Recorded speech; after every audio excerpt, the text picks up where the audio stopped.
C'est très très chaud à Madrid et évidemment, je parle pas de la température. On va parler des élections présidentielles parce que là, voilà, on entre dans le money time, dans le sprint final, appelle ça comme tu veux, et c'est le bordel. Donc, comme d'habitude, prends tes chips, prends tes pipas, prends tes Haribo crocodile. Pourquoi pas, j'aime bien ça, moi. Pourquoi pas. Et on va faire le point sur les dernières informations. Donc, ce que tu dois savoir pour l'instant, c'est que ce soir, donc mercredi soir, au moment où tu regardes cette vidéo, d'ailleurs, ce sera peut-être déjà annoncé, Enrique Riquelme va annoncer sa grosse star. Voilà. Qui ce sera? Il y en a qui disent que ça va être Haaland, on verra bien. Mais ce soir, mercredi soir, grosse annonce dans l'émission El Hormiguero. Pour l'instant, on connaît quelques éléments concernant la candidature de Riquelme. Donc là, par exemple, je vais vous montrer l'arrivée de Fernando Hierro en tant que directeur de la Fabrica, donc directeur du centre de formation. Si Riquelme est élu. Il a aussi annoncé Raoul au poste du directeur sportif. Et concernant les arrivées, pour l'instant, ça parle surtout de Rodri. Voilà, le milieu de terrain de Manchester City. Florentino Pérez, lui, il va annoncer sa grosse star jeudi soir. Voilà, pour l'instant, on sait que Konaté, c'est fait. Dumfries, je ne sais jamais comment on dit, c'est bouclé aussi, plus ou moins pour les deux. Donc voilà, Florentino va annoncer jeudi soir sa grosse recrue. Donc voilà, on a fait un peu le point. Maintenant, je voulais vous montrer, les gars, à quel point c'est le sbeul. Voilà, n'ayons pas peur des mots. Première information qui est sortie dans le journal Marca.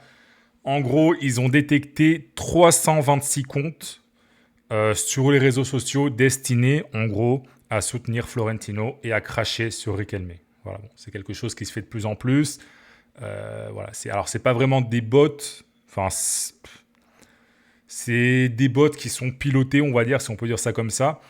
Voilà, pour un peu créer de la désinformation, s'attaquer à Riquelme, etc., etc. Bref, on a déjà vu ça au PSG, on a vu ça au Barça. Mais bon, c'est intéressant de voir que Florentino Pérez, il a accès, enfin, il utilise ce genre de service. Voilà, donc là, on a des preuves avec l'étude qui a été faite. Voilà, là, on a des screenshots visiblement. Bref, je vais pas vous les mettre, c'est pas forcément intéressant. Mais Florentino Pérez, mine de rien, s'il fait ça, c'est qu'il n'est pas totalement serein. Moi, je pense que Florentino Pérez, au début de la campagne présidentielle, il était très confiant. Il se disait, c'est bon, tranquille, je vais gagner. Je vais pas me fouler, je vais pas faire de grosses annonces. D'ailleurs, il a mis un peu de temps à annoncer des choses. Et je pense que peu à peu, il a vu Riquelme arriver. Riquelme, il a commencé à promettre certaines choses intéressantes. Il a commencé à être très présent sur le plan médiatique. Et là, Florentino, il s'est dit, ouf, il va peut-être falloir que je me bouge un peu quand même.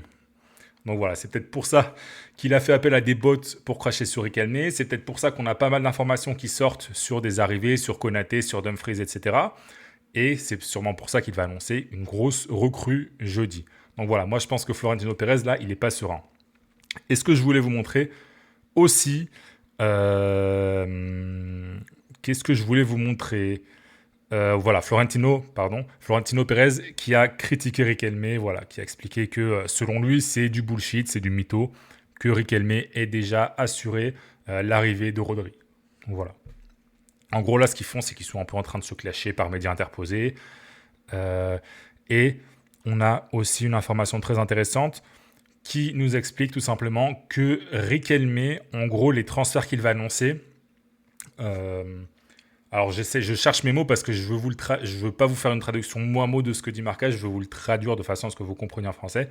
C'est-à-dire que ces transferts, ils vont être certifiés auprès d'un notaire.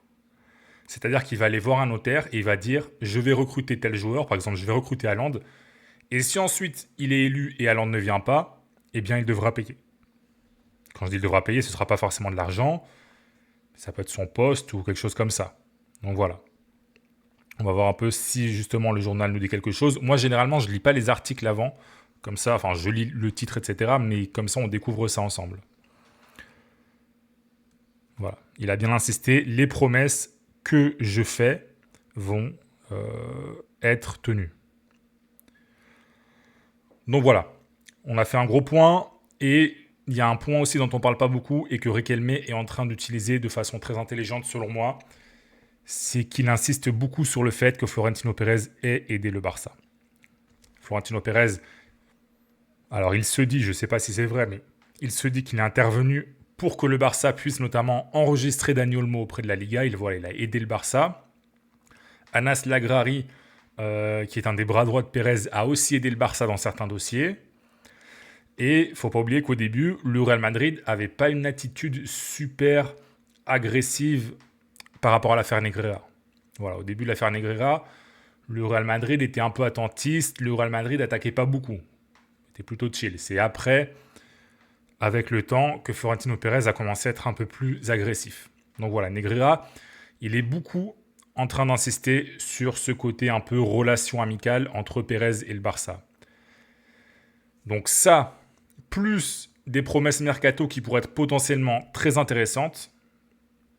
Attention Florentino, voilà. Moi je pense que Florentino va gagner, mais ça va pas être du 95% des voix contre 5% des voix. Ça va être du 60-40 selon moi.